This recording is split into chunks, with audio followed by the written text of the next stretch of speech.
What it do, homies? It's your boy Dave, and I'm back today. We out here with a Patreon request. This time we're taking a look at George Thorogood, Bad to the Bone. Okay, now I have heard this song. Who hasn't heard this song? Okay, but I did not know the name of the lead singer who sings this. I don't even know what the dude look like, and I'm a big fan of live performances. So this will be my pretty much live introduction into this song, because all I've done is heard it on, now that I think about it, I don't even think I even put it on the radio just to listen to, right? This isn't like one of my leisure luxury listening to songs. I would only hear it in a movie, right? When was the last time I heard Bad to the Bone? I think in Small Soldiers. And that was in the 90s. So let's go ahead and shut up, turn it up, see how good they are live. Next! You say him and we'll play him. Oh, okay. Bro. And it's like one of the most legendary riffs. That's what you call it, right? A riff. Legendary riff.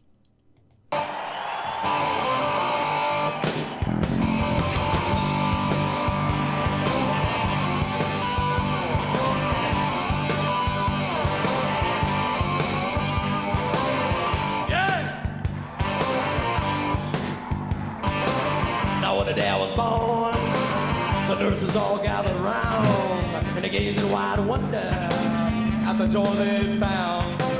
The head nurse spoke up, said, "Leave this one alone." She could tell right away that I was bad to the bone. Hold on. There's a saxophone in here, and that is a tenor saxophone. Oh, snaps. Was that in the original? Oh man, I like this. I'm a tenor saxophone player, or was anyways. I'm out of practice, but okay. Yo, he got an alto. Dude is just double saxed over here. Bad to the bone.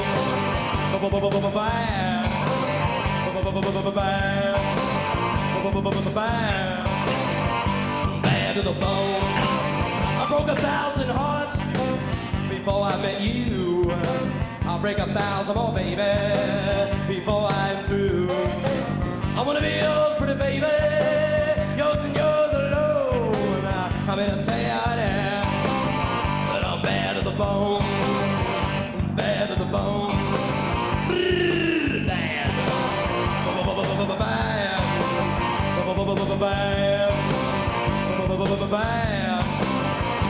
bad to the bone.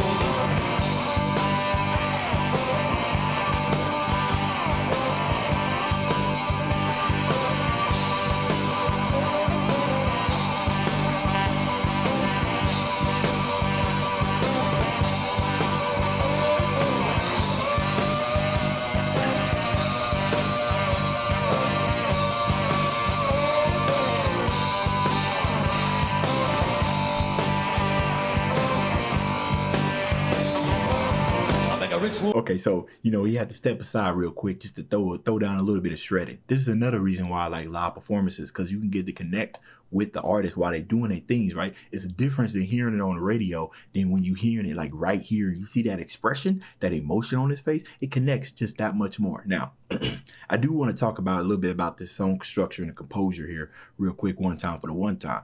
Now that I saw that sax, it reminded me of something. We hear the rhythm section, right? It's as simple as could be, right? You got your simple boom, do the whole entire time, right? The focus on here is just pretty much kind of get that groove rhythm, right? While he's over here rocking the mic. By the way, that bio, that's really, really hard to do. It's almost like saying giggity, giggity. And he does it on command each time. And it's perfect each time, right? So a reason why I wanted to bring the composure up, because now that there's for any of you guys that are watching this, if you're a jazz head, there is this song that's called Tenor Madness. And this is reminding me of that. And I'll tell you why. It's because in that song, the head pretty much just goes da da da da da da da da da da da da da da da, right? And there's no change, right? There is no change. It's just that. And they will play it for maybe da da da da da da da da da. They'll play it again at the end, but that's all it is, right? And you can hear some other jazz that has like sections and transitions and everything, but that's the only thing that it has, right? It's because more of the emphasis are more placed on the improvisation during the solos. Like right here, you hear most of the emotion in the solos, and although jazz, that song doesn't have really any vocals, it's mostly there just to get you in the groove of the song. Just like that backtracks is to get you in the groove, and then you're gonna go right back into the solo and just start shredding, baby. Okay.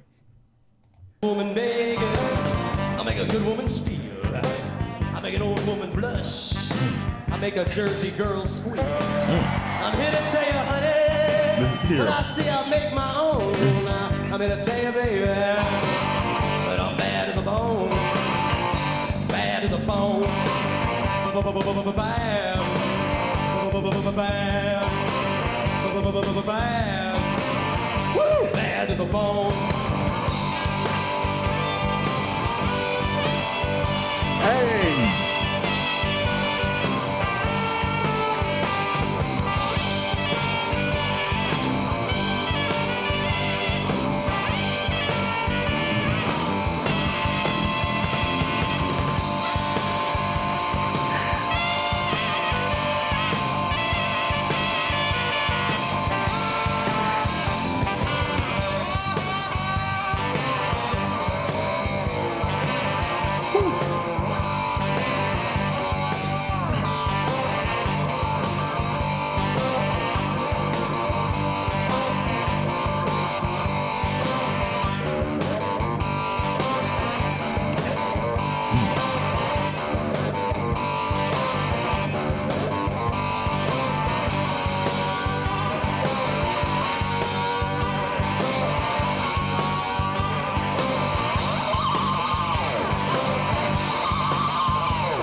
See, man, this song is just, it's giving you so much creative freedom to just get out there and just start jamming, okay?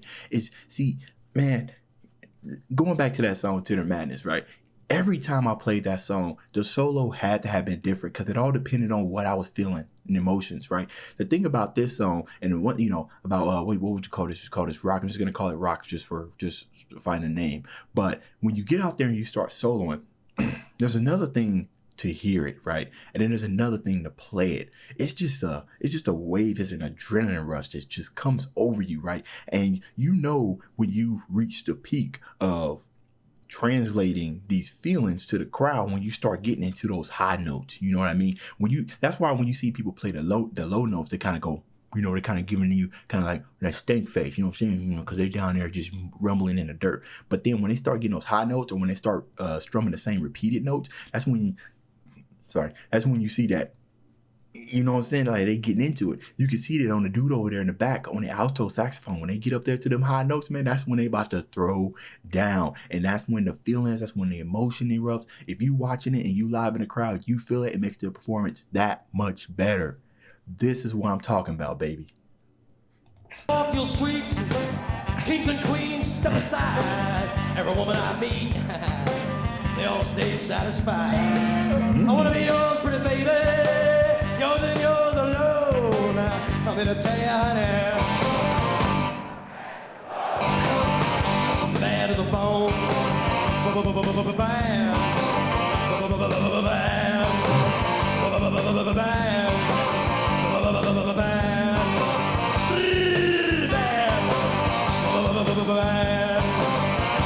Bad to the bone. 3 guitar loads.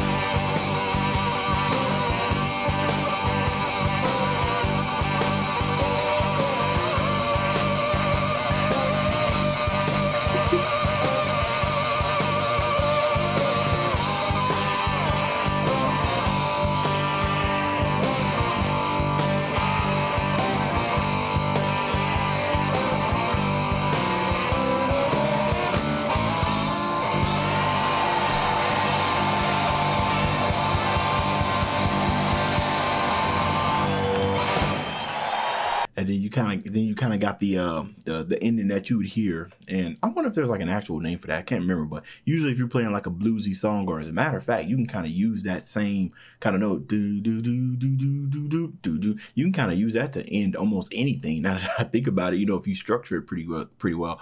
I did want to point there at his last guitar low, which is what I call guitar solos. His last guitar low, when he was like, you know, when they play the same note over and over again, that the longer that they hold it, the more intensified it gets. Isn't that crazy how that works? You know what I'm saying? And now that I'm thinking about this song, I think when I heard it, was this song redone by like another famous singer or something? Because in my mind, I was thinking of a much more deeper voice. Now, I don't mind his voice because he has the grit, right? The what do you call it? The raspiness in his voice, and I think that adds to the you know how badass this song is.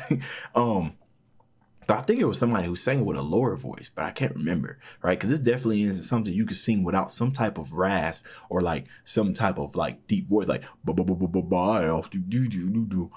to the bone, right? You either gotta have a low voice or you gotta have like rasp, bad to the bone. You gotta have something in there because we talking about a bad dude here, right? You can't go up there singing sounding like Usher, right? Ain't nobody gonna buy it.